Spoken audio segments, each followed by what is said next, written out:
Telangana high court group 1 విషయంలో ఒక సంచలనాత్మకమైన తీర్పునివ్వడంతో ఇప్పుడు గ్రూప్ 1 అభ్యర్థులు విజయం సాధించినట్లుగా తెలుగు పరీక్ష రాయడం కోసము అనుమతి లభించినట్టుగా ఫీల్ అవుతున్నారు. సో ఈ అంశంలో మనతో మాట్లాడేందుకు గ్రూప్ 1 అంశంపై మనతో మాట్లాడేందుకు బీఆర్ఎస్ నాయకులు రాకేష్ రెడ్డి ఉన్నారు. ఆయనతో మాట్లాడదాం. వాస్తవానికి ఈ గ్రూప్ 1 వివాదం ఏంటి, దాంట్లో విద్యార్థుల పోరాటం ఏంటి, నిరుద్యోగులు మరి కొంత తమకు అనుకూలంగా తీర్పు వచ్చినట్టు ఫీల్ అవుతున్నారు, ఏమిటో తెలుసుకుందాం. అన్న నమస్తే. నమస్తే. ఏంటన్నా ఈ హైకోర్టు తీర్పు ఏంది, గ్రూప్ 1 ఏంది, దీంట్లో ఏం జరుగుతుంది? మొదటగా గ్రూప్ 1 విషయంలో ఈరోజు హైకోర్టు ఐదర్ రీవాల్యుయేషన్ అని చేయాలా లేదా రీ ఎగ్జామ్ అయినా కండక్ట్ చేయాలని ఇచ్చినటువంటి తీర్పును మేము సంపూర్ణంగా స్వాగతిస్తున్నాం. ఈ తీర్పు ఈ రాష్ట్ర ప్రభుత్వానికి, ముఖ్యమంత్రి రేవంత్ రెడ్డి గారికి ఒక చెంపపెట్టు లాంటిది.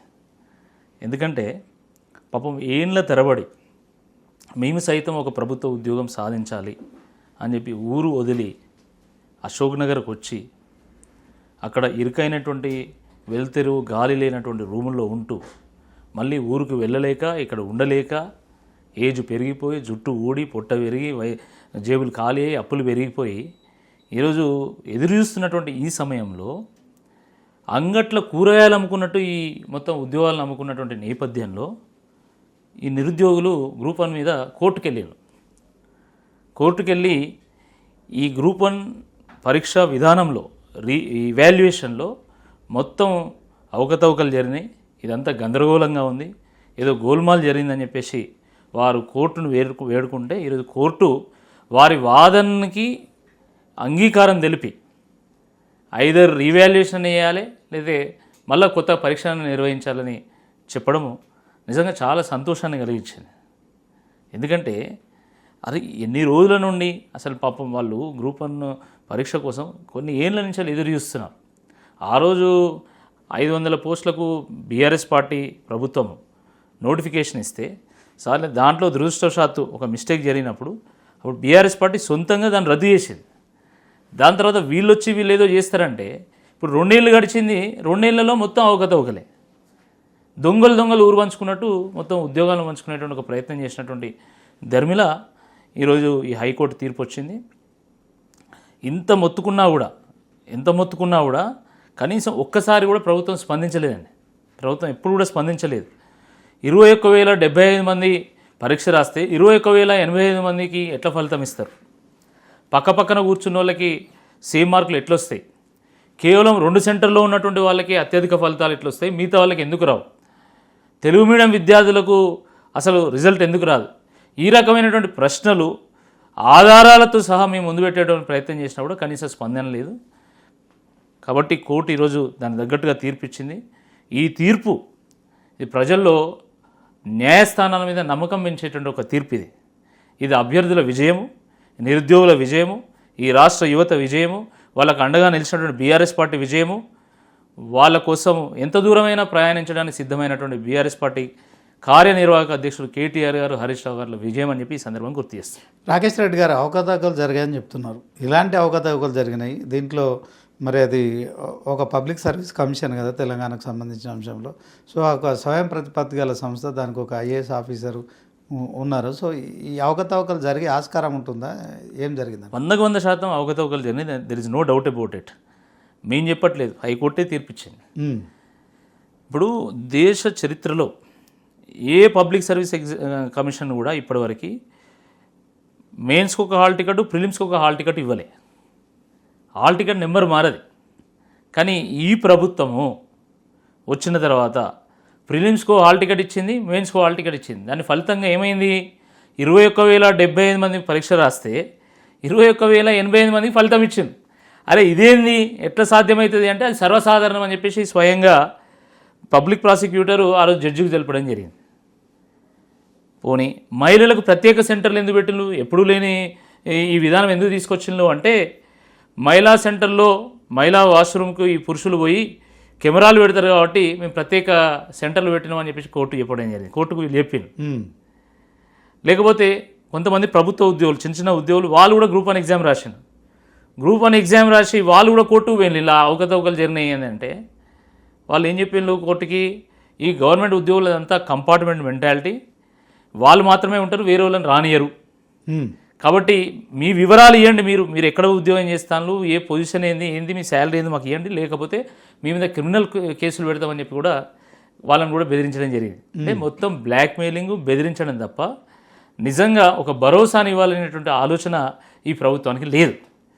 మొత్తం అవకతవకలు జరిగినాయంటే ఇంకేముంది, రాసిన వాళ్ళ కంటే ఎక్కువ మంది ఫలితం ఇచ్చినామంటే ఏంటన్నా అందులో ఎవడో కొత్తని నువ్వు మళ్ళీ చేర్చి రాపిచ్చినావు పరీక్ష, ఇంకా అందులో ఏముంటుంది. తర్వాత పక్కపక్కన ఉన్న వాళ్ళకి సేమ్ మార్కులు వస్తాయి, అది ఎట్లా సాధ్యమవుతుంది? అట్లా ఒకరిద్దరు కాదు, చాలా కేసుల్లో అది ప్రూవ్ అయింది. మేము మొత్తం ప్రూఫ్స్తో సహా ఇచ్చినాం. ప్రూఫ్స్తో సహా ఈ నిరుద్యోగులు సోమాజిగూడ ప్రెస్ క్లబ్లో ఒక ప్రెస్ మీట్ పెడితే అక్కడ నన్ను రమ్మంటే నేను ప్రూఫ్స్తో సహా దాన్ని వాదిస్తే చివరకు టీజీపీఎస్సీ నాకు పరువు నష్టం దావా కింద మీ మీద కేసు పెడుతున్నామని నోటీస్ పంపింది. అంటే నీ వాదన వల్ల మా పరువు పోయింది అని చెప్పి నాకు నోటీస్ పంపుతారు. సరే, నా వాదన వల్ల పరువు పోయింది. మరి ఈరోజు హైకోర్టు మీకు చెంపబెట్టు లాంటి తీర్పిచ్చింది కదా, మీ పరువు పోలేదా? ఇప్పుడు ఎవరికి నోటీస్ ఇస్తావు నువ్వు? అంటే ప్రశ్నించిన మీద కేసు పెట్టేటువంటి ఒక ప్రయత్నం, వాళ్ళ గొంతు నొక్కాలనేటువంటి ఒక ప్రయత్నము ఈ ప్రభుత్వం చేస్తూ ఉన్నది. ఈరోజు కాళోజీ జయంతి, ధిక్కార కవి కాళోజీ జయంతి, ప్రజాకవి కాళోజీ జయంతి. కాళోజీ ఏమన్నాడు? అన్యాయం ఎదిరించినోడే నాకు ఆరాధ్య దైవం అన్నాడు. ఆ రకంగా అన్యాయాన్ని ఎదిరించడానికి మేము సిద్ధంగా ఉన్నాం. తెలంగాణ గడ్డ మీద పుట్టినటువంటి ప్రతి బిడ్డ డిఎన్ఏలో త్యాగం ఉంటుంది, తిరుగుబాటు ఉంటుంది, తెగింపు ఉంటుంది. ఈ విషయాన్ని కాంగ్రెస్ పార్టీ గ్రహిస్తే బాగుంటుంది. అంటే రాకేష్ రెడ్డి గారు ఇప్పుడు నిరుద్యోగులు కోర్టుకు వెళ్ళారు, కోర్టులో వాళ్ళకు ఫేవర్గా హైకోర్టు తీర్పిచ్చింది. వాళ్ళు చెప్తున్న కారణాలు ఏంటి చెప్పండి? అంటే కోర్టును ఆశ్రయించడంలో వాళ్ళు పేర్కొన్న అంశాలు వాళ్ళు ఏం చెప్తున్నారు? 100లో 40 మంది తెలుగు మీడియం విద్యార్థులు పరీక్ష రాశారు, 40%. ఓకే, 40% తెలుగు మీడియం విద్యార్థులు పరీక్ష రాస్తే కనీసం 5-10% కూడా వాళ్ళకి రిజల్ట్ రాలే. 40% తెలుగు మీడియం విద్యార్థులు పరీక్ష రాసినప్పుడు యావరేజ్ మళ్ళీ 40% రిజల్ట్ రావాలి కదా. అలా రాకపోయినా కనీసం 5% అటు ఇటు రావాలి కదా. ఏకంగా 5% ఆఫ్ ది తెలుగు మీడియం స్టూడెంట్స్కి మాత్రమే రిజల్ట్ రావడం అవుతుందో ఇందులో ఖచ్చితంగా వాళ్ళ మీద వివక్ష జరిగింది, అందులో ఎటువంటి అనుమానం లేదు. ఇంగ్లీష్ మీడియం ప్రొఫెసర్ వచ్చి తెలుగు మీడియం పేపర్ దిద్దితే ఇట్లా రాకపోతే ఏమొస్తుంది? ఎవరు పడితే వాళ్ళు కాంట్రాక్ట్ లెక్చరర్లతోని, క్వాలిఫికేషన్ లేనటువంటి వాళ్ళతోని పరీక్ష పేపర్ దిద్దించింది. ఇది జరిగింది. తర్వాత చాలామంది విద్యార్థులు ఈరోజు బయట అశోక్ నగర్లో అక్కడిక్కడ మాట్లాడుతున్నది ఏంటంటే ఖచ్చితంగా ఈ పోస్టులను అమ్ముకున్నారు, ఇందులో ఎటువంటి అనుమానం లేదు. ఎందుకంటే కనీస జ్ఞానం లేనటువంటి వాళ్ళకు కూడా ర్యాంకులు వచ్చినాయి. మా ముందే మామూలుగా టెస్టులు పెడతారు కదా కోచింగ్ సెంటర్లో, ఆ టెస్టులలో 10-20 మార్కులు వచ్చిన వాళ్ళకు కూడా వాళ్ళకు ర్యాంక్స్ వచ్చినాయి. మాకు 100కు 80 మార్కులు వచ్చేటోళ్ళకు కూడా మాకు రాలే. అంటే ఇందులో ఖచ్చితంగా గోల్మాల్ జరిగిందని చెప్పేసి ఈరోజు నిరుద్యోగ యువత చెప్తున్నారు. అంటే అనేక కారణాలను జోడించి వాటికి ప్రూఫ్స్ పెట్టి ఈ నిరుద్యోగులందరూ కూడా కోర్టు పోవడం జరిగింది. కోర్టు పోతే అక్కడ కూడా వాళ్ళని బ్లాక్మెయిల్ చేసి బెదిరించేటువంటి ప్రయత్నం చేసినా కూడా ఒక అడుగు కూడా వెనుక వేయకుండా ఈ నిరుద్యోగ యువత అద్భుతమైనటువంటి ఒక పోరాటం చేసిండ్రు. ఆ పోరాటానికి కావాల్సిన నైతిక మద్దతును కూడా మా బీఆర్ఎస్ పార్టీ అందించింది. ఎప్పటికప్పుడు వాళ్ళకు అన్ని రకాలుగా మేము సపోర్ట్ చేసి ఇంత దూరం తీసుకొచ్చినాం. ఇప్పుడు మళ్ళీ ప్రభుత్వం సరే ఇప్పుడైనా కనీసం తప్పు నొప్పుకొని మమ్మల్ని క్షమించండి, మేము తప్పు చేసినామని కోరి మళ్ళీ రీఎగ్జామినేషన్ కండక్ట్ చేస్తామని చెప్పాల్సింది పోయి మేము డివిజన్ బెంచ్ పోతాం, మేము సుప్రీం కోర్టు పోతాం. నువ్వు ఎక్కడికి పోయినా ఖచ్చితంగా మిమ్మల్ని వెంటాడతాం, వేటాడతాం. నిజమేందో తెలిసేంత వరకు తప్పకుండా మా పోరాటం ఆగదు. ఇది గుర్తుపెట్టుకోవాలి. అంటే హైకోర్టు తీర్పును కూడా ప్రభుత్వం సవాల్ చేయబోతుందా, లేకుంటే ఆ తీర్పును అమలు చేస్తుందా? ఇంతకీ హైకోర్టు ఇచ్చిన తీర్పులో విద్యార్థులకు అనుకూలంగా ఉందా? మీరేమన్నా కొత్తగా ఇంకేమైనా డిమాండ్ చేస్తుంది? 100% హైకోర్టు తీర్పు నిరుద్యోగులకు అనుకూలంగా ఉంది. అయితే కోర్టు 2 ఆప్షన్స్ ఇచ్చింది. ఒకటి, మీరు రీవాల్యుయేషన్ చేయండి, లేదా మీరు రీఎగ్జామ్ కండక్ట్ చేయండి. ఇప్పుడు రీవాల్యుయేషన్ చేస్తే పెద్ద ఉపయోగం లేదండి, ఎందుకంటే వీళ్ళ వాల్యుయేషన్ మీదనే మనకు నమ్మకం లేదు. ఇప్పుడు రీవాల్యుయేషన్ చేయమంటే మళ్ళీ అవే మార్కులు వేసి రీవాల్యుయేషన్ అయిపోయిందని చేతులు ఎత్తేసేటువంటి ఒక పరిస్థితి ఉంది. తర్వాత రీవాల్యుయేషన్ అనేది చాలా కాంప్లెక్స్ ప్రాసెస్. అది గతంలో ర్యాంక్ వచ్చినోడికి ఇప్పుడు రాకపోతే వాడు మళ్ళీ కొట్టుకుపోతారు, రైట్? ఇలా ఇది పెద్ద ఎత్తున దీని మీద చర్చ జరిగేటువంటి అవకాశం ఉంది. కాబట్టి ఇప్పుడు ఆంధ్రప్రదేశ్ పబ్లిక్ సర్వీస్ కమిషన్ కూడా అక్కడ కూడా ఇలాంటిది ఒకటి జరిగితే మళ్ళీ రీవాల్యుయేషన్కి కోర్టు ఆర్డర్ చేసింది. చేస్తే ప్రభుత్వం రీవాల్యుయేషన్ చేసిన తర్వాత 50% మంది గతంలో ఎవరికైతే వచ్చినాయి ర్యాంకులు మళ్ళీ వాళ్ళకే వచ్చినాయి. కాబట్టి మిగతా వాళ్ళు మళ్ళీ కోర్టుకు పోయింది. Revaluation nothing but recounting. Exactly. So ఇప్పుడు సుప్రీంకోర్టు సెప్టెంబర్ 15th, హైకోర్టులో సెప్టెంబర్ 15th ఫైనల్ హియరింగ్ ఉంది. మళ్ళీ ఏడాదులు ఏళ్ళకేళ్ళు ఇది గడుస్తూ ఉంటుంది. కాబట్టి మేము ఈ ప్రభుత్వాన్ని కోరేది ఏంటంటే, ఇది ఇంత దూరం వచ్చిన తర్వాత మళ్ళీ మీరు రీవాల్యుయేషన్ అని చెప్పేసి మళ్ళీ ఒక మిస్టేక్ చేయొద్దు. ఇప్పటికే పడిగాపులు కాస్తూ ఉన్నారు, సుడిపడుతున్నారు నిరుద్యోగులు. కాబట్టి దయచేసి మీరు కోర్టు ఒక తీర్పు యొక్క స్ఫూర్తిని అందుకొని మీరు ఎగ్జామ్ కండక్ట్ చేయండి, పారదర్శకంగా కండక్ట్ చేయండి. మీరు నిరుద్యోగులకు ఇచ్చినటువంటి హామీ నెరవేర్చాల్సిందే ఈ సందర్భంగా డిమాండ్ చేస్తున్నాం. ఎందుకంటే 2023 డిసెంబర్ కంటే ముందు వాళ్ళు ఇచ్చినటువంటి హామీలు ఏంటంటే 2 లక్షల ఉద్యోగాలు ఇస్తాం, గ్రూప్ 1 డబుల్ చేస్తాం, గ్రూప్ 2 ట్రిపుల్ చేస్తాం, గ్రూప్ 3 4 టైమ్స్ చేస్తాం అని మాట్లాడి ఈరోజు 500కి ఇంకో 63 పోస్టులు కలిపి ఏకంగా మీరు పోస్టులే అమ్ముకున్నారు. దానివల్ల ఏమొచ్చింది? Job calendar entry. మీరు ఇచ్చిన జాబ్ క్యాలెండర్ జాబ్ లేదు, క్యాలెండర్ లేదు. దేశంలో అన్ని పబ్లిక్ సర్వీస్ ఎగ్జామ్ కమిషన్స్ ఈరోజు జాబ్ క్యాలెండర్ రిలీజ్ చేస్తే ఇప్పటి వరకు ఈ 2వ ఇయర్లో జాబ్ క్యాలెండర్ లేదు. కాంగ్రెస్ ప్రభుత్వాన్ని, తెలంగాణ ప్రభుత్వాన్ని 2 లక్షల ఉద్యోగాలని ఒక ఆయన 50,000 ఇచ్చిన ఉంటాడు, ఇంకో ఆయన 60,000 ఇచ్చిన అంటాడు. ఇక నేనెందుకు తక్కువ చెప్పాలని చెప్పేసి ఈయన మహేష్ గౌడ్ గారు పీసీసీ అధ్యక్షుడు, ఆయన 70,000 ఇచ్చిన అంటాడు. మొన్న అయితే ఏకంగా పొన్నం ప్రభాకర్ 1,00,000 ఉద్యోగాలు ఇచ్చిన అంటాడు. అంటే ఒక వేలం పాటలాగా 50,000, 60,000, 70,000, 80,000, 90,000, 1,00,000. ఇక్కడ ముందేమో వేలం పాట, వెనుక సర్కారీ వారి పాట, సర్కారీ వారి వాట, సర్కారీ వారి కూట కొనసాగుతున్నది. అంటే ఓవరాల్గా కాంగ్రెస్ ప్రభుత్వం వచ్చిన తర్వాత ఉద్యోగాల విషయంలో మీరు చెప్తున్న దానికి, అంటే బీఆర్ఎస్ పార్టీ చెప్తున్న దానికి కాంగ్రెస్ ప్రభుత్వం చెప్తున్న దానికి లెక్కల్లో బాగా తేడా కనిపిస్తుంది. 60,000 ఉద్యోగాలు ఇచ్చామని చెప్పి రేవంత్ రెడ్డి గారు మరి ఎల్బీ నగర్లో తలలు లెక్క పెట్టి చూపెడతామని కూడా చెప్పారు కదా. సో మీరేమంటారు దానిపై? నేను స్వయంగా ఏ ప్రభుత్వం ఇచ్చినటువంటి నోటిఫికేషన్స్ ద్వారా ఎన్ని ఉద్యోగాలు ఎప్పుడెప్పుడు వచ్చినాయి ఆ సమాచారం నాకు కావాలని చెప్పి సమాచార హక్కు చట్టం కింద నేను ఒక అప్లికేషన్ ఫైల్ చేయడం జరిగింది. ఎగ్జాక్ట్లీ 3 నెలల క్రితం నాకు సమాధానం ఇచ్చి అందులో వాళ్ళు స్టాంప్ వేసి సంతకం పెట్టి మరీ నాకు ఇచ్చింది ఏందయ్యా అంటే, కేసీఆర్ గారి ఇచ్చినటువంటి నోటిఫికేషన్ల ద్వారా మాత్రమే ఒక 30-35 వేల ఉద్యోగాలు వచ్చినాయి. కాంగ్రెస్ పార్టీ ఇచ్చినటువంటి నోటిఫికేషన్ల ద్వారా వచ్చినాయి కేవలం 7,000 మాత్రమే. ఇది స్వయంగా వాళ్ళు ప్రింట్ చేసి సంతకం పెట్టి ముద్ర కొట్టి నాకు ఇచ్చినటువంటి సమాచారం. నేను కొత్త సమాచార హక్కు చట్టం కింద తీసుకున్నారు. ఎగ్జాక్ట్లీ. మరి అలాంటప్పుడు రేవంత్ రెడ్డి గారు ఇప్పుడు ఎట్లా మాట్లాడతాడు? ఆయన ఓసారి రామ్ అవుతాడు, ఓసారి రెమో అవుతాడు. ఆయన మాటకు విలువ లేదండి, ముఖ్యమంత్రి గారి మాటకు విలువ లేదు. ఆయన ఏది పడుతుంది అంటే అప్పటికప్పుడు అక్కడ ఉన్నటువంటి జనాలు సపోర్ట్లు కొడితే చాలనుకుంటాడు తప్ప నిజాయితీగా మాట్లాడాలి అనేటువంటి ఆలోచన ఏదో ముఖ్యమంత్రి గారిలో లేదు. నిరుద్యోగులు ఎవరు నమ్ముతలేరు. నిజంగా నీకు అంత నిజాయితీ ఉంటే బీఆర్ఎస్ పార్టీ ప్రభుత్వంలో 10 ఏళ్ళు ఉంది అంటే 9 సంవత్సరాల 4 నెలల కాలం బీఆర్ఎస్ పార్టీ అధికారంలో. అప్పుడు మీరు కూడా ఇదే నిరుద్యోగుల విషయంలో ఇచ్చిన హామీలు అంటే ప్రభుత్వ ఖాళీలు ఉద్యోగాలు ఏవైతే ఉన్నాయో మీరు భర్తీ చేయలేకపోయారు. ఇది కాంగ్రెస్ ఆరోపిస్తుంది. మేము మొదటి సంవత్సరంలోనే 60,000 ఉద్యోగాలు ఇచ్చామని చెప్తున్నారు కదా, దీన్ని ఎట్లా చూస్తారు? ఇప్పుడు ప్రభుత్వ ఉద్యోగాలు ఉండేటివి 4 లక్షలండి. 4 లక్షలు 1,60,000 ఉద్యోగాలకు నియామక పత్రాలు 2023 డిసెంబర్ కంటే ముందే ఇవ్వడం జరిగింది. ఇంకొక 60,000కు గాను నోటిఫికేషన్లు ఇచ్చి పరీక్షలు నిర్వహించి కేవలం అంటే ఒక నియామక పత్రాలు మాత్రమే ఆపడం జరిగింది. అప్పుడు ఏంది, ఒకటి ఎలక్షన్ కోడ్, కొన్ని కేసెస్ వల్ల. అంటే దాదాపు 2 లక్షల ఉద్యోగాలకు పైగా బీఆర్ఎస్ ప్రభుత్వం 10 ఏళ్ల సమయంలో ఇవ్వడం జరిగింది. అంతకంటే ఏం చేయమంటారు చెప్పండి? 4 లక్షల ఉద్యోగాల్లో 2 లక్షలు భర్తీ చేస్తే కూడా ఇంకా ఉద్యోగాలు ఇవ్వలేదంటారు.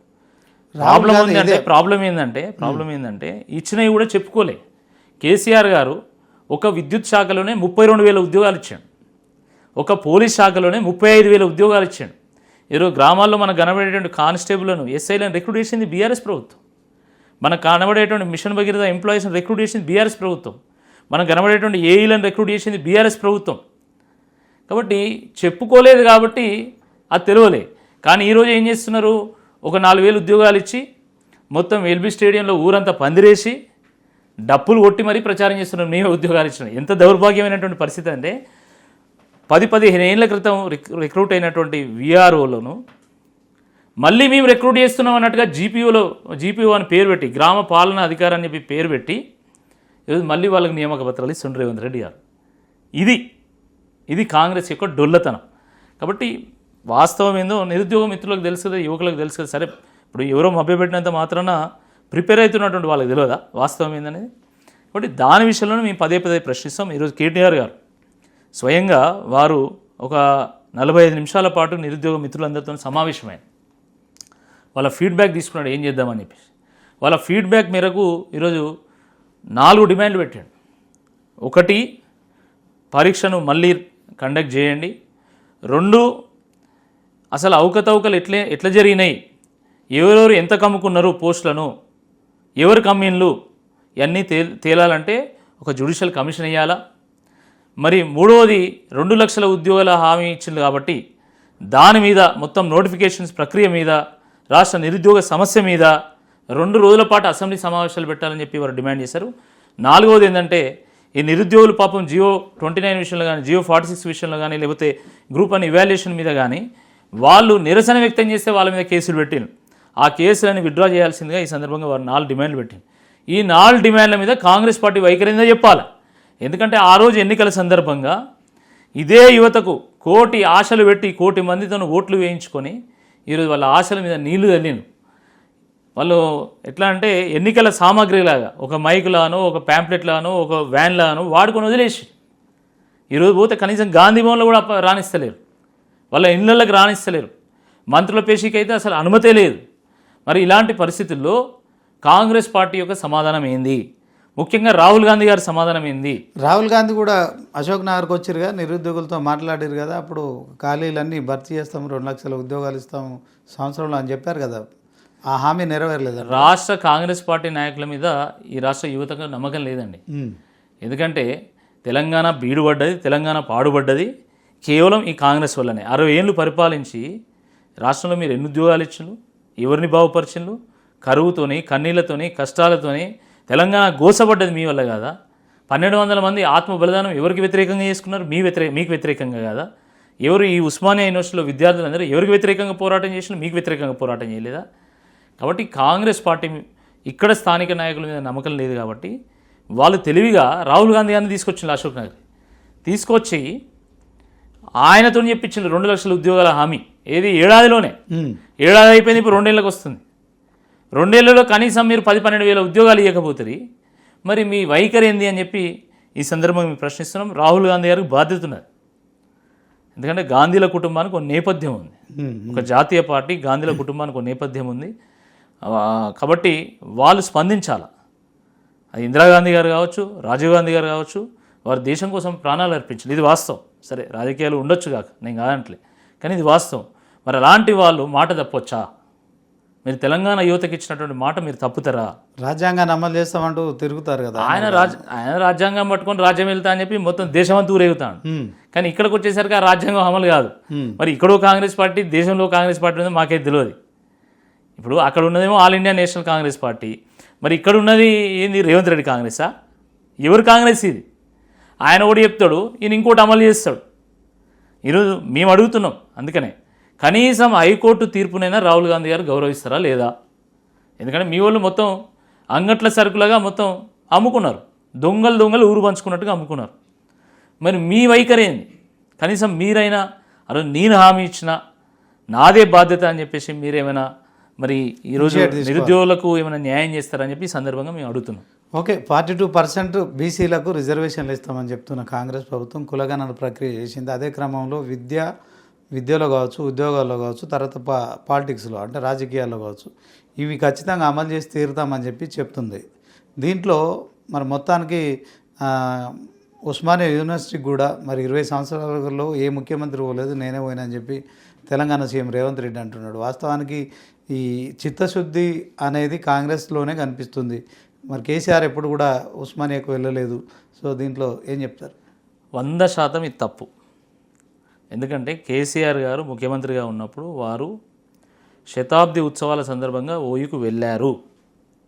ఈ వాస్తవం తెలుసుకోవాలి. తెలుసుకోకుండా కాంగ్రెస్ పార్టీ వాళ్ళు అజ్ఞానంతో మాట్లాడుతున్నారు. నెంబర్ 1. నెంబర్ 2, రేవంత్ రెడ్డి గారు వెళ్ళారు, దాన్ని మేము స్వాగతిస్తున్నాం. ముఖ్యమంత్రి గారు ఎక్కడికైనా వెళ్ళొచ్చు, ఆయన ఒక విశ్వవిద్యాలయానికి వస్తే తప్పకుండా దాన్ని మనం స్వాగతించాలా. కానీ ముఖ్యమంత్రి గారు రేవంత్ రెడ్డి గారు ఉస్మానియాకు వెళ్ళిన తర్వాత ఉస్మానియాలో వచ్చిన మార్పు ఏందో ఒకసారి మీరు నాకు చెప్పండి. నిధులు ఇచ్చిండా? పోస్టులు రిక్రూట్ చేసిండా? ఏమైనా కొత్త ఏమైనా అనౌన్స్ చేసిన కొత్త విధానం ఏదన్నా ఏం లేదు. ఉస్మానియా యూనివర్సిటీకి పోయి దొంగ ముచ్చట్లు చెప్పొచ్చిండు ఆయన. ఒక రాష్ట్రపతి కానీ, ఒక ప్రధానమంత్రి కానీ, ఒక గవర్నర్ కానీ, ఒక ముఖ్యమంత్రి కానీ హార్వర్డ్ యూనివర్సిటీ లాగా దాన్ని తీర్చిదిద్దుదాం అని చెప్పాడు. ఎన్ని వేల కోట్లు ఆయన పెడతా అంటున్నాడు కదా. ఆయన చెప్పిండు కదా అండి, 420 హామీలు ఇచ్చిండు, 6 గ్యారంటీలు ఇచ్చిండు. వాడికి అడ్రస్ ఉందా ఫస్ట్? ఇప్పుడు ఇది కూడా అట్లాంటిదే.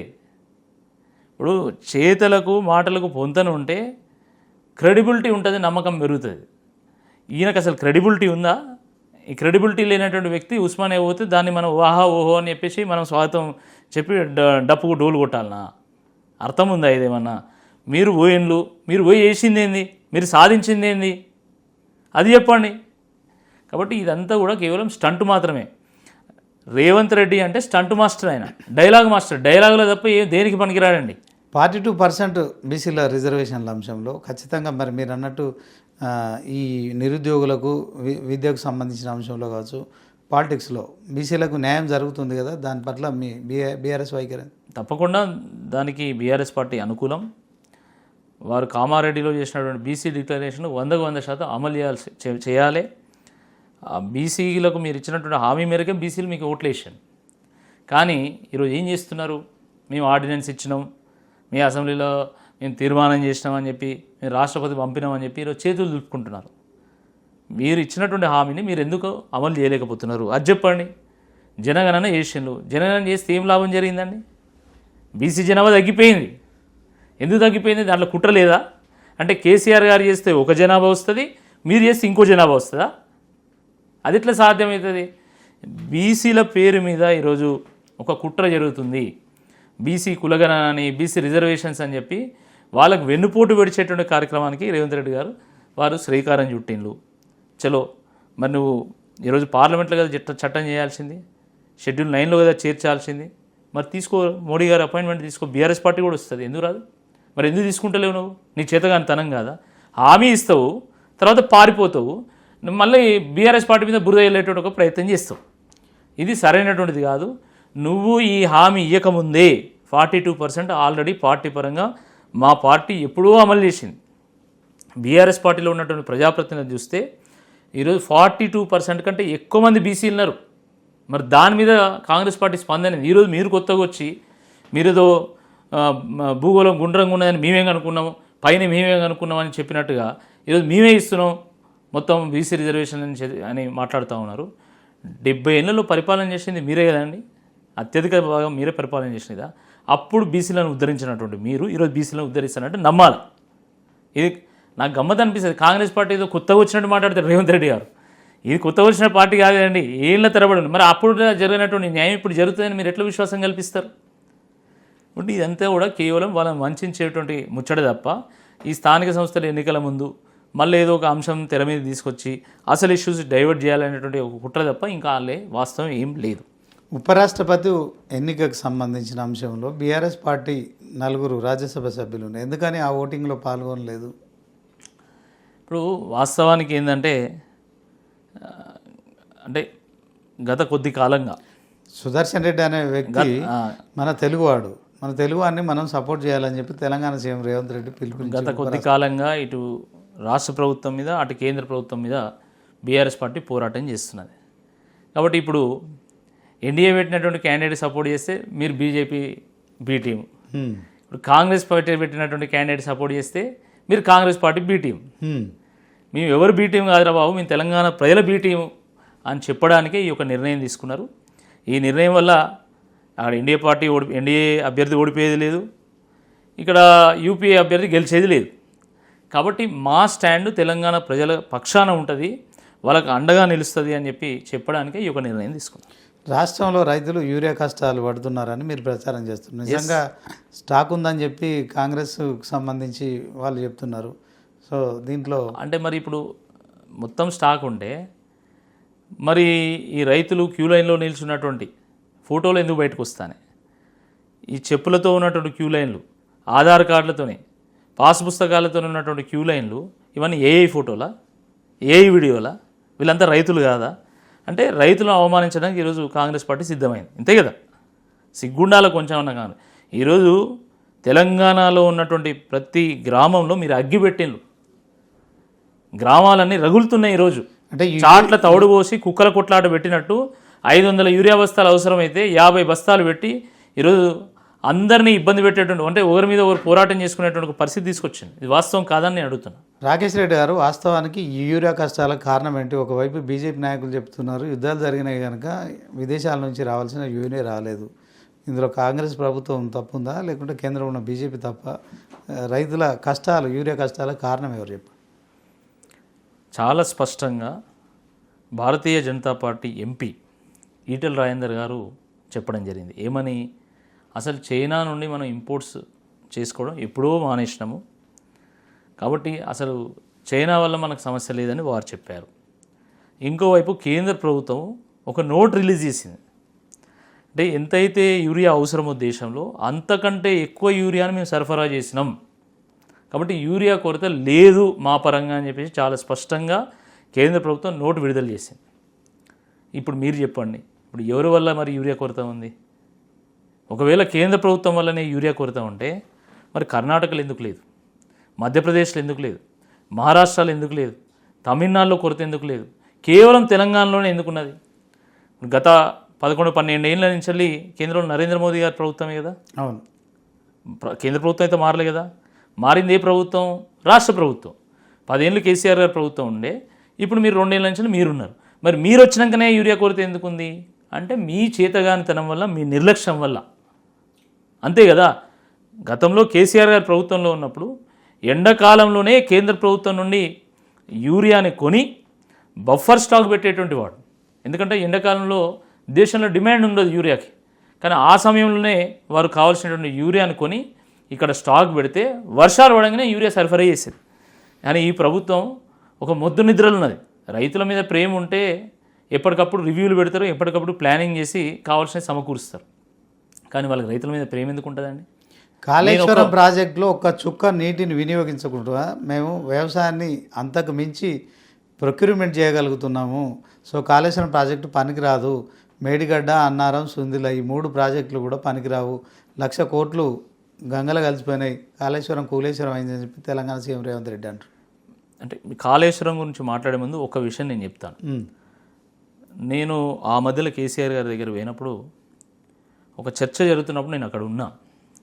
కేసీఆర్ గారు ఏం చెప్పారంటే, నా పొలానికి ఎట్లయితే సరిపోయే నీళ్లు ఉన్నాయా, విత్తనాలు ఉన్నాయా, కరెంట్ వస్తుందా, యూరియా ఉన్నదా అని నేను ఎట్లయితే చెక్ చేసుకుంటానో, రాష్ట్రంలో ఉన్నటువంటి అన్ని పొలాలు నావే అనుకొని ఆ పొలాలకు కావాల్సినటువంటి నీళ్లు ఉన్నాయా, ఏ రిజర్వాయర్లో ఎన్ని టీఎంసీలు నీళ్ళు ఉన్నాయి, అవి ఫ్లో అవుతున్నాయా లేదా, యూరియా ఎంత ఉంది, అవి సరిపోతాయా లేదా, అది కరెక్ట్గా సరఫరా చేస్తున్నా లేదా, కరెక్ట్గా కరెంటు వస్తున్నదా, నాణ్యమైనటువంటి విద్యుత్ సరఫరా అవుతున్నదా, విత్తనాలు ఉన్నాయా లేవా, ఇవి నేను చెక్ చేసుకునేవాడిని. ప్రతిరోజు మార్నింగ్ పొద్దుగానే దీని మీద రివ్యూ పెట్టేవాడిని అని చెప్పి కేసీఆర్ గారు చెప్పాను. ఒక ముఖ్యమంత్రిగా ఏ గూటి పక్షులకు ఆ గూటి వార్తలే ఉంటాయండి.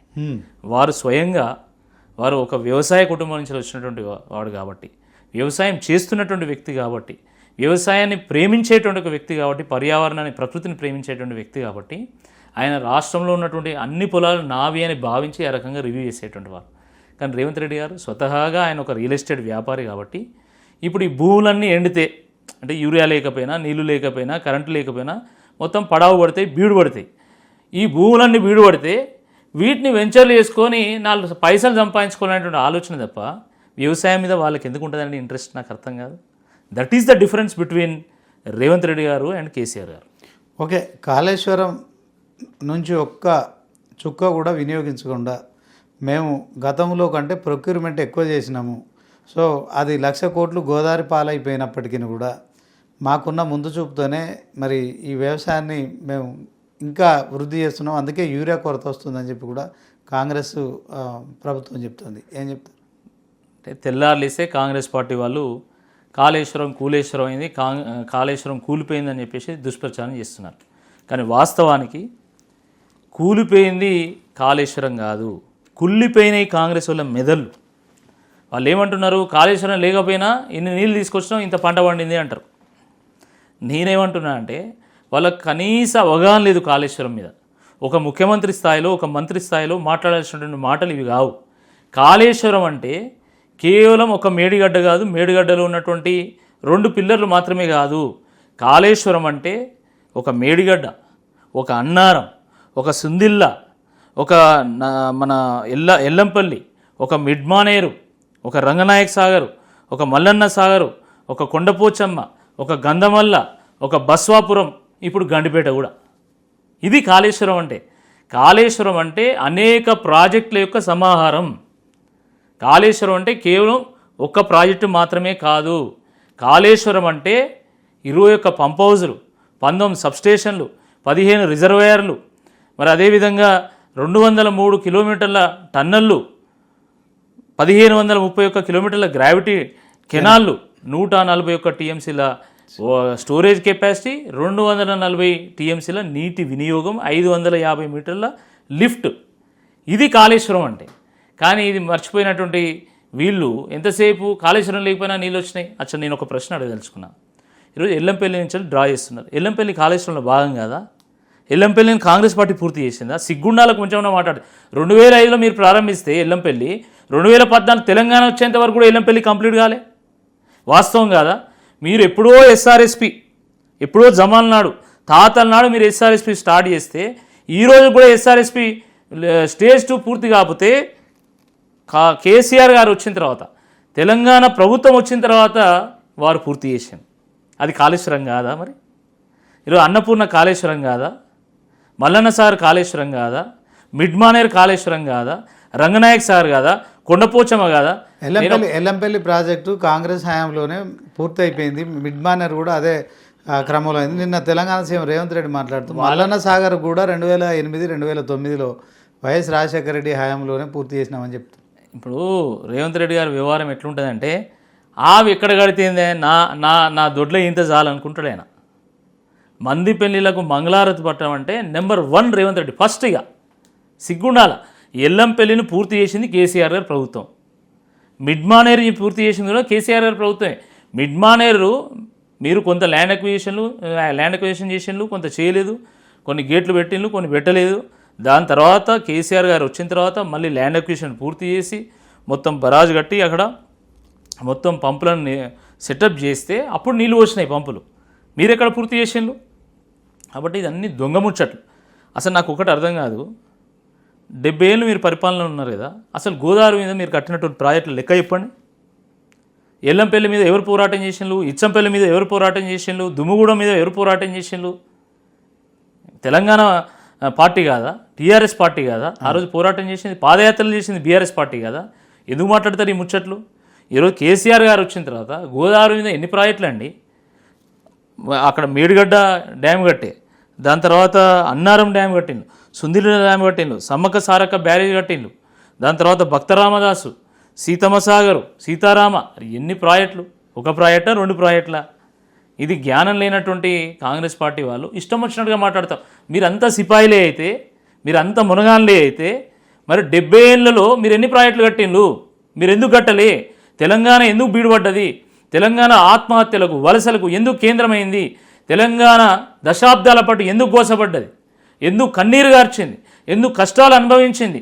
ఎందుకు కరువును అనుభవించింది అని చెప్పి ఈ సందర్భంగా ఆడుతున్నాం. ఆ రోజు గద్దర్ గారు, రేవంత్ రెడ్డి గారు అభిమానించేటువంటి గద్దర్ గారు ఆ రోజు ఏం పాట పాడిండు? అమ్మా తెలంగాణమా ఆకలి కేకల గానమా అని చెప్పి పాడిన పాట మీకు వినబడతలేదా? అదేవిధంగా కుబుసంలో ఒక పాట, పల్లె కన్నీరు పెడుతుందని చెప్పి ఆ రోజు కుబుసంలో పాట పాడింది మీకు తెలియదా? ఎందుకు మాట్లాడతారు ఈ మాటలు? తలాపనే గోదావరి నా చేను నా చిలక ఎడారని కూడా వాడారు. ఎడారని కూడా వాడింది. మరి ఎక్కడ వెళ్ళినప్పుడు కాంగ్రెస్ వాళ్ళు? ఇప్పుడు వచ్చి మీరు మాట్లాడుతూ ఉన్నారు పల్లె పల్లె నా పల్లెరు కొలిచే తెలంగాణలోనా అని మనం పాటలు పాడుకోలేదా? మరి ఎందుకు వాడిండ్రు? ఆ రోజు మీరంతా బాగా పొడిస్తిరి, మొత్తం పచ్చబడేసిరి తెలంగాణను. మరి ఎందుకు పాటలు పాడుకున్నారు? ఎందుకు మన చెరువులలో, మన భూములలో సర్కార్ తుమ్మలు మెలిచినాయి? ఎందుకు తంగేడు చెట్లు మొలిచినాయి? ఎందుకు గునుగు చెట్లు మొలిచినాయి? దీనికి సమాధానం ఉందా అసలు మీ దగ్గర? తమ్మిడియాటి దగ్గర కట్టినా కూడా ఆ ప్రాజెక్టు తక్కువ ఖర్చుతో అయిపోయేది, కేవలం 38,000 కోట్లతో అయిపోయేది. మీరు 1,00,000 కోట్ల రూపాయలు పెట్టారు, కావాలని కమిషన్లకు కక్కుర్తి పడ్డారు. సో దాంట్లో నాసిరకమైన బ్యారేజీలు నిర్మించారు. ఆ ప్రాజెక్ట్ ఇప్పుడు కుంగిపోయింది, కూలిపోయే పరిస్థితి ఉంది. దాంట్లో నీళ్లు నిల్వ చేస్తే మరింత ప్రమాదం జరిగే పరిస్థితి ఉంది. కనుక ఎన్డీఎస్ఏ రిపోర్ట్ అదే చెప్పింది. దాంట్లో అవినీతి అక్రమాలు జరిగాయని చెప్పి విజిలెన్స్ ఎన్ఫోర్స్మెంట్ నివేదిక ఇచ్చింది. అదే క్రమంలో judicial enquiry justice P C Ghose commission నివేదిక కూడా వచ్చింది. మొత్తానికి ఇవన్నీ కూడా కాళేశ్వరంలో అవినీతి జరిగిందని చెప్పి రేవంత్ సర్కార్ ఆరోపిస్తుంది. ఏం చెప్తారు? ఒక విషయం మీరు స్పష్టంగా అర్థం చేసుకోండి. కాళేశ్వరం అనేది ఒక త్రివేణి సంగమం. కాళేశ్వరం వద్ద మహారాష్ట్ర నుంచి వచ్చేటువంటి గోదావరి, ఇటు ప్రాణహిత, మళ్ళీ మహారాష్ట్ర నుంచి వచ్చేటువంటి ప్రాణహిత, అంతర్వాహినిగా ఉన్నటువంటి సరస్వతి, ఈ 3 నదులు కలుస్తాయి. అందుకనే అది గొప్ప పుణ్యక్షేత్రం, గొప్ప ముక్తీశ్వరం. ఈ తెలంగాణకే ముక్తిని ప్రసాదించేటువంటి ముక్తీశ్వరం. మీరు కామన్ సెన్స్తో చెప్పండి. మనం టెక్నీషియన్స్ కావాల్సిన అవసరం లేదు, మనం ఇంజనీర్స్ కావాల్సినటువంటి అవసరం లేదు. ఒక నది ఇంకో నదితో కలిసిన తర్వాత నీళ్లు పెరుగుతాయా తగ్గుతాయా? సింపుల్ ప్రశ్న. ఆ సింపుల్ కామన్ సెన్స్ లేదు కాంగ్రెస్ పార్టీ వాళ్ళకు. కేసీఆర్ గారు ఏం భావించారు? తుమ్మిడిహట్ట దగ్గర అయితే కేవలం ప్రాణహితనే మనం ఆపగలుగుతాం, కానీ కాళేశ్వరం దగ్గర అయితే 3 నదులు కలుస్తాయి కాబట్టి అధికంగా నీటి అవైలబిలిటీ ఉంటుంది. భవిష్యత్తు తరాలు కూడా నీటి కోసం ఎవరు గోసపడకుండా మనం ప్రాజెక్టు కట్టగలుగుతాం, ఒడిసి పట్టగలుగుతాం అని చెప్పి కేసీఆర్ గారు గోదావరికి ప్రణమిల్లి కాళేశ్వరం దగ్గర, అమ్మా గోదావరమ్మా, దశాబ్దాల పాటు మా తెలంగాణ గోసపడ్డది, లక్షల మంది రైతులు ఆత్మహత్యలు చేసుకున్నారు, మా ప్రాంతం కరువుతోనే అల్లాడింది, కన్నీరు పెట్టింది, దయచేసి మా ప్రాంతాన్ని సుభిక్షంగా చేయి, పచ్చబడేయి, శస్యశ్యామలం చేయి అని చెప్పి వేడుకొని ఆ గోదావరి మీద ఆనకట్ట వేసి ఆ ప్రాణహితను గోదావరికి వెనుకడుగులు నేర్పి అన్నారం నుండి సుందిళ్ళకు పోయి, సుందిళ్ళ నుంచి ఎల్లంపల్లికి పోయి, ఎల్లంపల్లి నుంచి మిడ్మానేరు పోయి మొత్తము గోదావరిని చేయి పట్టుకొని తెలంగాణ అంతా తిప్పి 10 జిల్లాల తెలంగాణలో 8 జిల్లాలకు నీళ్ళు ఇచ్చినటువంటి ఘనత కేసీఆర్ గారిది. అందుకనే చాలామంది చెప్తుంటారు, ఈ నీటి ప్రాజెక్ట్ చూసినటువంటి వాళ్ళు, కేసీఆర్ గారు నదులకే నడక నేర్పినటువంటి నాయకుడు అని చెప్పి. అది సామాన్యమైనటువంటి విషయం కాదండి. ఆరోపణ ఏముంది, ఒకటనే చేయొచ్చు, కానీ అలాంటి ప్రాజెక్టు కట్టాలంటే జీవితకాలం సరిపోదు. ఆయన ఎందుకంటే తెలంగాణ కోసం తపన పడ్డాడు కాబట్టి, తెలంగాణ కోసమే జీవించిండు కాబట్టి, అనువున తిరిగింది కాబట్టి, ప్రజల కోస తెలిసినటువంటి నాయకుడు కాబట్టి ఆయన ఆ రకంగా ఒక బృహత్తరమైనటువంటి ఒక ప్రాజెక్టుని నిర్మాణం చేయగలిగాడు. ఇది ఎవరితోని సాధ్యం కాదు. వీళ్ళంతా ఒట్టినే కామెంటేటర్స్, వీళ్ళంతా కూడా. రాకేష్ రెడ్డి గారు ఓకే, ఆ రోజు కాకతీయులు గొలుసు కట్టు చెరువులు కట్టినాడు. నేను చూసిన, నేను 3 రోజుల పాటు నేను Kaleshwaram from the beginning ending వరకు, అంటే అక్కడ మేడిగడ్డ నుండి ఇక్కడ బసాపురం వరకు తిరిగిన చూసిన వ్యక్తిగా నేను చెప్తా ఉన్నా. గతంలో ఎవరు చెప్పలేదు, నేను చెప్తున్నా ఇప్పుడు మీకు. కాకతీయులు గొలుసు కట్టు చెరువులు కట్టింది, ఆ చెరువులో ఇప్పటికీ అన్నం పెడుతున్నాయి. కానీ కేసీఆర్ గారు గొలుసుకట్టు రిజర్వాయర్ని నిర్మాణం చేసిండు. ఇది వాస్తవం. 15 రిజర్వాయర్లు, ఒక రిజర్వాయర్ తర్వాత ఇంకో రిజర్వాయర్, ఒక రిజర్వాయర్లో నీళ్ళు పోసిన తర్వాత అక్కడ నుండి మళ్ళీ ఇంకో ఎగువ ప్రాంతానికి, మళ్ళీ అది నిండిన తర్వాత మళ్ళీ ఎగువ ప్రాంతానికి, ఇట్లా లిఫ్ట్ చేసుకుంటూ 550 మీటర్ల లోతున్నటువంటి గోదావరిని 500 మీటర్లు ఎత్తున్నటువంటి జంట నగరాలకు చేర్చినటువంటి నాయకుడు కేసీఆర్ గారండి. ఆయన మీద మీరు అబండాలు వేసేది. మీ పంట పొలాలకు కూడా కాళేశ్వరం నీళ్ళే కదా వచ్చేది, మీ ఇళ్ళకు కూడా మిషన్ భగీరథ ద్వారా కాళేశ్వరం నీళ్ళే కదా వచ్చేది. ఆ నీళ్లతోని కేసీఆర్ గారు కాళ్ళు అడిగినా కూడా మీ పాపం పోదు కాంగ్రెస్ వాళ్ళు. రాకేష్ రెడ్డి గారు, 100 సంవత్సరాలు ఉండాల్సిన ఆనకట్టలు అంటే ఈ బ్యారేజీలు మరి ఎందుకని కేవలం 3-4 సంవత్సరాల్లో అవి కుంగిపోవడం కావచ్చు, పిల్లలకు పగులు రావడం కావచ్చు, ఓవరాల్గా దీంట్లో భారీ ఎత్తున అవినీతి జరిగిందని చెప్పి కూడా బీజేపీ కాంగ్రెస్ 2 పార్టీలు ఆరోపించడం కావచ్చు. సో దీనిపై సిబిఐ ఎంక్వైరీ కూడా ఆదేశించడం కావచ్చు. దేశంలో నిర్మాణాలకు చీరకబడడం, నిర్మాణాలు కుంగిపోవడం, నిర్మాణాలు కూలిపోవడం కొత్త ఏం కాదు. అనేక ప్రాజెక్టులు కూలిపోయినాయి. మన ఈ 2 ఏళ్ళ హయాంలో ఎస్ఎల్బీసీ కూలిపోయింది, పెద్దవా కొట్టుకపోయింది. దాని సంగతి ఏంది మరి? దాని మీద కమిషన్ అయ్యారు, దాని మీద సిబిఐకి అప్పచెప్పారు మీరు. కేవలం దీని మీద ఎందుకు అంతెందుకు? గత 10 ఏళ్ళ నుంచి చూస్తున్నాం, పోలవరం ఎన్నిసార్లు కొట్టుకపోయిందండి. కడతా ఉంటారు, కొట్టుకపోతూ ఉంటుంది. మరి దాని మీద ఎందుకు వేయరు అంటే, ఒక్కోసారి ఇంజనీరింగ్ డిఫెక్ట్ వల్ల కావచ్చు, డిజైన్ వల్ల కావచ్చు, డిఫెక్ట్ వల్ల కావచ్చు, మెటీరియల్ ఏదైనా ప్రాబ్లం ఉంటే కావచ్చు, కొన్నిసార్లు ఏదైనా జరుగుతుంది అని రిపేర్ చేసుకుంటాం. ఒక విషయం చాలా సందర్భాల్లో ఈరోజు కాంగ్రెస్ పార్టీ నాయకులు మాట్లాడుతున్నారు. ఏమంటారు? 1,00,00,000 కోట్లు గోదావరి పాలైనాయి, అవినీతి చేసిందని మాట్లాడతారు. అసలు మీకు ఒకటి చెప్పాలి నేను, మొత్తం మేడిగడ్డలో ఉన్నది 85 పిల్లర్లు, 7 బ్లాకులు. ఒక బ్లాక్లో 2 పిల్లర్లు కూలిపోయినాయి. ఆ మొత్తం బరాజ్కి, పంపు సెట్లకి, మొత్తం అన్నిటికీ ల్యాండ్ అక్విజిషన్కి ఖర్చు అయింది 4,500 కోట్లు. ల్యాండ్ అక్విజిషన్, పంప్ సెట్స్ అన్నీ తీసేస్తే మహా అంటే ఖర్చు అయింది ఒక 2,000 కోట్లు అండి. 2,000 కోట్లలో ఒక బ్లాక్ 2 పిల్లర్లు కాదు, ఆ బ్లాక్లో ఉన్న 7 మొత్తం తీసేద్దాం, 7 పిల్లర్లు తీసేసినా కూడా దానికి ఖర్చు అయ్యేది కేవలం 200-300 కోట్లు మాత్రమే. ఆ 200-300 కోట్లు కూడా ఈరోజు దాన్ని కట్టినటువంటి కాంట్రాక్ట్ చెల్లించడానికి సిద్ధంగా ఉన్న నిబంధన అది. ఫస్ట్ ఫ్యూ ఇయర్స్ ఏమైనా అయితే మళ్ళీ కాంట్రాక్ట్ నిర్మాణం చేయాలి. వాళ్ళు మేము కడతామని చెప్తుంటే కాంగ్రెస్ వాళ్ళు కట్టనియరు. అది కూలిపోవాలి, ఎట్టి పరిస్థితులు అది కూలిపోవాలి. కూలిపోతే మేము తమిళ కాడ మేము ప్రాజెక్టు కట్టుకోవాలి, కోట్లు దోచుకొని జేబులు నింపుకోవాలనేటువంటి దురాలోచన తప్ప మరి రైతుల పొలాలు ఎండిపోతున్నాయి, వాళ్ళు గోసపడుతున్నారని కనీస ఇంగిత జ్ఞానం లేదు మీకు. అరే మీరేమన్నా మీరు డబ్బులు ఖర్చు చేస్తున్నారా? ప్రజల సొమ్ము ఏమైనా వెచ్చిస్తున్నారా? కాంట్రాక్టర్ కడతా అంటే నీదేం పోతున్నది?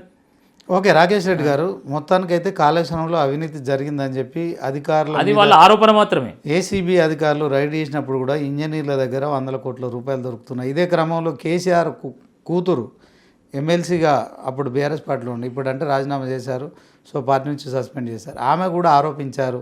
హరీష్ రావు, సంతోష్ రావుల పేర్లు కూడా ఆమె చెప్పారు. ఈ అంశాన్ని ఎట్లా చూస్తారు? ఎవరు ఆరోపణ చేసినా దాంట్లో వాస్తవం లేదు. ఎందుకంటే దాని ఫలితం ఈరోజు కళ్ళ ముందు కనబడుతున్నది. బీడుబడ్డ తెలంగాణ ఈరోజు పచ్చబడ్డది.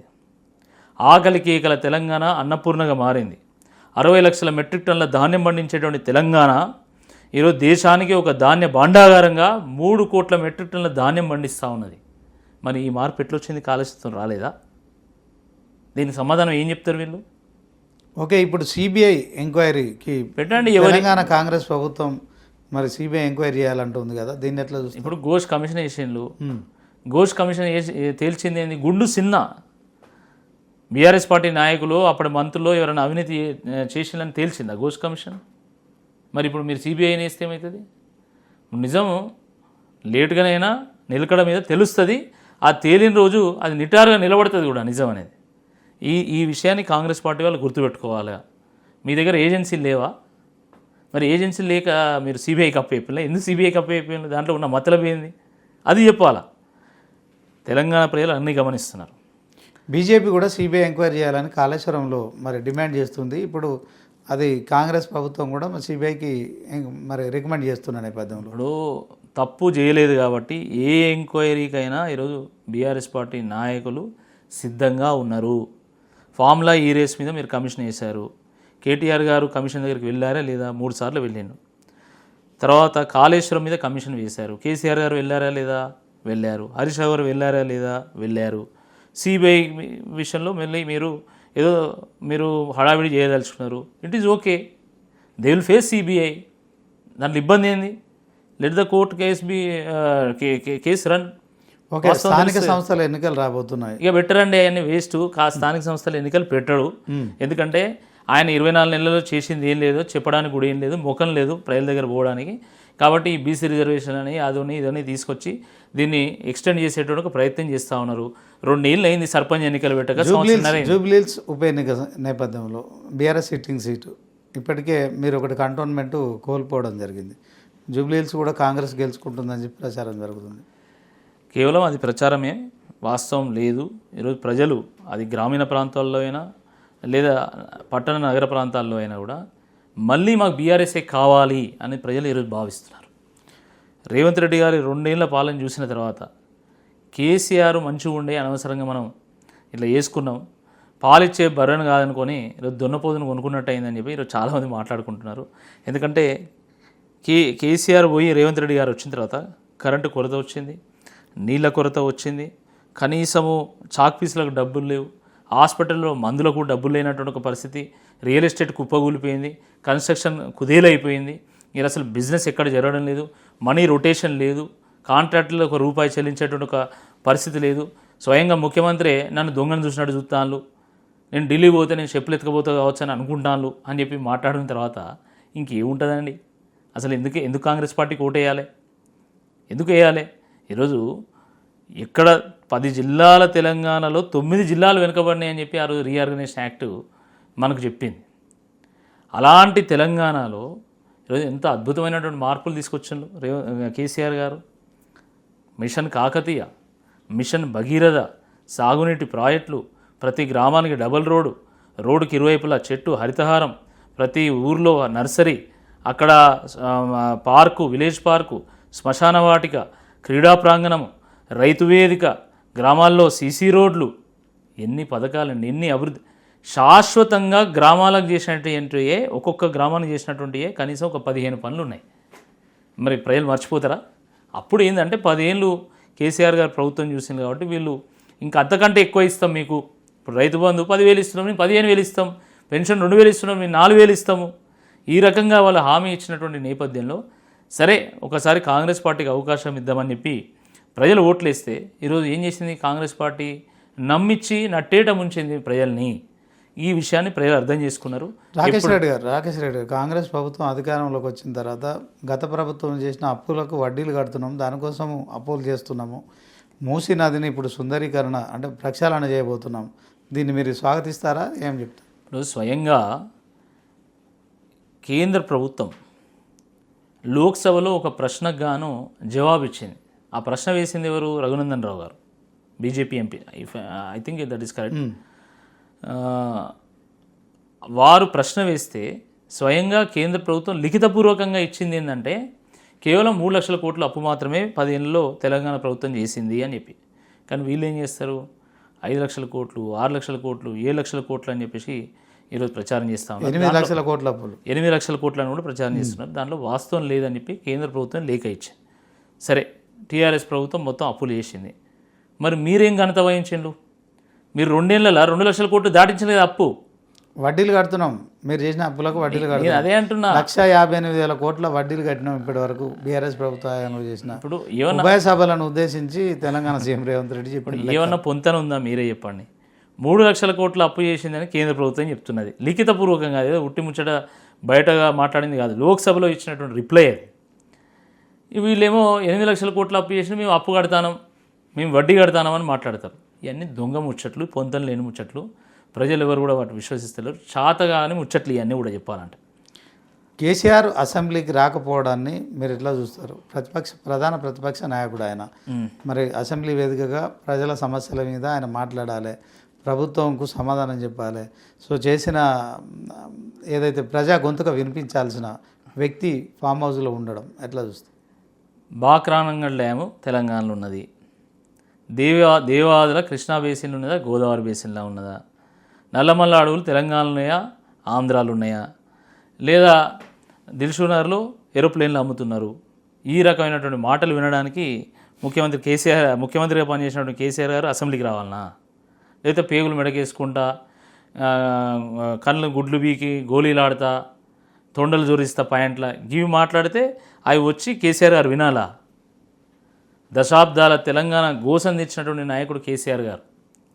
దశాబ్దాలుగా మనం కన్నటువంటి కళను సాకారం చేసినటువంటి నాయకుడు కేసీఆర్ గారు. తెలంగాణను బంగారు తెలంగాణ దిశగా ప్రయాణం చేయించినటువంటి నాయకుడు కేసీఆర్ గారు. ఆయన తీసుకొచ్చి కూర్చోబెట్టి వీళ్ళతోని ఈ రకమైనటువంటి మాటలు వినిపించడానికి ఎవరు సిద్ధంగా లేరు. వారికి చట్టసభలు అంటే గౌరవం ఉంది, కానీ గౌరవంగా వివరించేటువంటి ముఖ్యమంత్రి ఉంటే, వారు కూడా ఉంటే బాగుంటుంది, సమ ఉద్యోగులు ఉంటే బాగుంటుంది. కేసీఆర్ గారు వస్తే స్వాగతం, రాకపోయినా ఇప్పుడు ఏం కొంపలు మునిగేది ఏం లేదు. ఎందుకంటే కేటీఆర్ గారు, హరీష్ రావు గారు, మిగతా బీఆర్ఎస్ పార్టీ నాయకులు అద్భుతమైనటువంటి ఒక పోరాట పటిమను అసెంబ్లీలో చూపుతున్నారు. అసలు మొన్న చూడండి, తొండాడే మంత్రులకు తోడేళ్లకు అసలు తేడానే లేకుదు కదా. మొన్న అసెంబ్లీలో ఒక్క హరీష్ రావు గారు లేచి నిలబడితే 33 సార్లు 7 మంత్రులు ఇంటరప్ట్ చేసిండు. హరీష్ రావు గారు లేచి నిలబడితే రేవంత్ రెడ్డి గారు, పట్టి విక్రమార్క గారు, ఉత్తమ్ కుమార్ రెడ్డి గారు, కోమటిరెడ్డి వెంకరెడ్డి గారు, జూపల్లి కృష్ణారావు గారు, గింతమంది అండి లేస్తే ఒక్కరిని మీరు ఎదుర్కోలేకపోతున్నారు. కేసీఆర్ని ఎదుర్కొంటారా మీరు? కేసీఆర్ వస్తే ఒక రోజులో నలిగిపోతారు మీరు. కాబట్టి ఆయన వచ్చినా రాకపోయినా వారి సూచనలతోనే ఇటు కేటీఆర్ కానీ అటు హరీష్ రావు గారు కానీ వీళ్ళు పోరాటం చేస్తున్నారు. కాబట్టి తెలంగాణ ప్రజలను కంటికి రెప్పలాగా కాపాడుకున్నటువంటి బాధ్యత వారిది. మూసీ ప్రక్షాళన విషయం మూసీ ప్రక్షాళిస్తారా? ఇప్పుడు అదొక్కటే పెద్ద సమస్య ఉన్నదా? ఊళ్ళల్లో యూరియా వస్తలేదు, నాణ్యమైనటువంటి కరెంట్ వస్తలేదు, ఉద్యోగాలు రాక రోడ్డు ఎక్కుతున్నారు నిరుద్యోగులు. అవి అవసరం లేదు, ఇప్పుడు మూసీ కావాలి. ఎందుకు? 1,00,000 కోట్ల ప్రాజెక్టు పెట్టి జేబులు నింపుకోవాలనేటువంటి ఆలోచన. ఆ మూసీ మళ్ళీ ఏ నీళ్ళు తీసుకొస్తావు? కాళేశ్వరం నీళ్ళు తీసుకొస్తావు. కాళేశ్వరం కూలిపోయింది అంటాడు. ఇప్పుడు వచ్చి ఇది మూసీని మళ్ళీ నేను కాళేశ్వరం నీళ్ళు పోసి ప్రక్షాళన చేస్తా అంటాడు. మూసీ చేయి, ఇంకేమైనా చేయి, కానీ ప్రజలకు ఇబ్బంది కాకుండా చేయాలా, ప్రయారిటీస్ని ఎంచుకోవాలా. ఈరోజు ప్రజలు ఎంత ఇబ్బందులు పడుతున్నారండి. కనీసం ఫీజు రీయింబర్స్మెంట్ స్కాలర్షిప్లు చెల్లించడానికి దగ్గర డబ్బులు లేవు. ప్రభుత్వ యూనివర్సిటీస్ డిగ్రీ ఎగ్జామ్స్ పోస్ట్పోన్ చేస్తున్నాయి ఫీజు రింబర్స్మెంట్ లేక. సర్టిఫికెట్లు వస్తలేవు ఎవరికి కూడా. గ్రాడ్యుయేషన్ పూర్తయి ఇన్ఫోసిస్లో, టీసీఎస్లో ఇలాంటి కంపెనీల్లో జాబ్ వస్తే కూడా వాళ్ళు సర్టిఫికెట్ తీసుకొని పోయి అందులో జాయిన్ అయ్యే పరిస్థితి లేదు. డబ్బులు కట్టండి మీ సర్టిఫికెట్లు ఇవ్వమని చెప్పి ప్రైవేట్ ఇన్స్టిట్యూషన్స్ చెప్తున్నాయి, ఇంజనీరింగ్ కాలేజ్ చెప్తున్నాయి. దానికి ఏంది మీ సమాధానం? అవి అవసరం లేదు కానీ మూసి కావాలి. ఎవడు అడిగింది నిన్ను మూసి? అచ్చా, మూసి ప్రక్షాళన మీ వ్యతిరేకం కాదు, మరి ఇవన్నీ చేసి నువ్వు అవి చేయి. ఎవడొద్దు అంటుండు? జూబ్లీహిల్స్ ఉప ఎన్నిక ఎన్నిక ఏది వచ్చినా కూడా బీఆర్ఎస్ పార్టీ గెలుస్తుందండి. సరే, కొన్ని సర్వేలు చేసి అట్లున్నది ఇట్లున్నది అని చెప్పేసి చాలామంది మాట్లాడుతూ ఉన్నారు. మేము ఒకటే నమ్ముతున్నాం, ప్రజలు కేసీఆర్ గారి పాలనే బాగుండే, మళ్ళీ సారే రావాలి కారే రావాలని భావిస్తున్నటువంటి నేపథ్యంలో జూబ్లీహిల్స్లో 100% బీఆర్ఎస్ పార్టీ పై చేసి సాధిస్తే దానికి కావాల్సిన వ్యూహ రచన జరుగుతున్నది. దానికి కావాల్సినటువంటి గ్రౌండ్ వర్క్ కూడా ఆల్రెడీ స్టార్ట్ అయిపోయింది. మా నాయకులు ఇన్ఛార్జ్గా వచ్చినటువంటి నాయకులు ఇప్పటికే వాళ్ళు వార్డు తిరుగుతున్నారు. అక్కడ ఉన్నటువంటి వాస్తవాలను గ్రహించేటువంటి ప్రయత్నం చేస్తూ ఉన్నారు. కాబట్టి తప్పకుండా ఒక మంచి వ్యూహంతోనే జూబ్లీహిల్స్ ఎన్నికల్లో తప్పకుండా బీఆర్ఎస్ పార్టీ విజయం సాధిస్తుంది. బీజేపీ కొత్త అధ్యక్షుడు రామచంద్రరావు అంటున్నాడు, రానున్న ఎలక్షన్స్లో అన్నింటిలో కూడా బీజేపీ గెలుస్తుంది అంటున్నారు. ఏం చెప్తారు? అంటే వాస్తవానికి కాబోయే ముఖ్యమంత్రి కూడా బీజేపీ. వాస్తవానికి ఈ రాష్ట్రంలో భారతీయ జనతా పార్టీ ఎదగడానికి ఒక స్కోప్ ఉందండి. అది ఇప్పుడే లేదు, చాలా ఏళ్ళ నుంచి ఉంది. నేను 2013లో నేను బీజేపీలో జాయిన్ అయినా. నేను 11 ఏళ్ళు నేను బీజేపీలో పనిచేశాను. నేను అప్పటి నుండి ఇప్పటివరకు చూస్తున్నా, ప్రతిసారి బీజేపీకి ఎదిగేటువంటి అవకాశం వచ్చిందండి. తెలంగాణ కంటే ముందు వచ్చింది, తెలంగాణ వచ్చిన తర్వాత వచ్చింది, మొన్న డిసెంబర్లో జరిగినటువంటి ఎన్నికలకు ముందు వచ్చింది, ఇప్పుడు కూడా ఉంది. లోక్సభ కానీ వాళ్ళు అందిపుచ్చుకుంటారా లేదా అనేది మనం వేచి చూడాలి. అంటే ఏం లోపం జరుగుతుంది? బీజేపీ అధికారంలోకి వస్తామని చెప్తుంది, మొత్తానికైతే కూటమి పెట్టి ఏపీలో ప్రభుత్వాన్ని. అమిత్ షా అయితే మొత్తానికి 2014 నుంచి మాత్రం తెలంగాణ మీద స్పెషల్ ఫోకస్ చేస్తున్నారు. బండి సంజయ్ లాంటి వాళ్ళని రాష్ట్ర అధ్యక్షులు చేయడం కావచ్చు, తర్వాత ఈటెల రాజేందర్ లాంటి వాళ్ళు ఉప ఎన్నికలు హుజురాబాద్లో గెలవడం కావచ్చు. సో 8 మంది ఎమ్మెల్యేలు, 8 మంది ఎంపీలు. అంటే ఇప్పుడు అసెంబ్లీలో 13% ఉన్నది, పార్లమెంట్కి వచ్చేసరికి 35% రావడం కావచ్చు. అంటే బీజేపీ గ్రాఫ్ పెరుగుతోంది. ఈ సమయంలో బీఆర్ఎస్ పార్టీ ప్రతిపక్షంలో ఉంది, కేసీఆర్ ఫామ్ హౌస్లో ఉన్నాడు. సో రేవంత్ రెడ్డి బాగా రాకెట్ స్పీడ్తో పోతున్నాడు, 18 గంటలు పనిచేస్తున్నాడు. సో మేము ప్రతిపక్ష పార్టీని ఎక్కడ ఆదరిస్తారు? మరి కేంద్రంలో ఉన్న బీజేపీకి మరొకసారి కూడా రానున్న ఎన్నికల్లో కావచ్చు ఆ పార్టీకి ఆదరణ వస్తుందని చెప్పి కూడా చెప్తున్నారు. గువ్వాల బాలరాజు లాంటి వాళ్ళు కూడా మరి బీఆర్ఎస్ పార్టీని కాదని బీజేపీ చేరడం. ఒకటే గుర్తుపెట్టుకోండి, ప్రజాస్వామ్యంలో ఎవరు ప్రజల పక్షాన పోరాటం చేస్తారో వాళ్ళ వైపు ప్రజలు నిలబడతారండి. అంటే బీజేపీ చేయట్లేదు అంటారా? అదే నేను చెప్పేది ఏంటంటే, హైడ్రా ఇష్యూ వచ్చింది, పోరాటం చేసింది ఎవరు? BRS party. బీజేపీ కూడా చేసింది. హైడ్రా బాధితులకు అండగా నిలిచింది బీఆర్ఎస్ పార్టీ. బీజేపీలో కేవలం ఈటెల రాజేందర్ గారు ఇంకొకరిద్దరు నాయకులు మాత్రమే వారు మాట్లాడారు. బట్ పార్టీ పరంగా నిక్కచ్చిగా పోరాటం చేసింది బీఆర్ఎస్ పార్టీ. ఇది వాస్తవం. మూసీ విషయంలో మూసీ బాధితులకు అండగా నిలిచింది బీఆర్ఎస్ పార్టీ, పోరాటం చేసింది బీఆర్ఎస్ పార్టీ.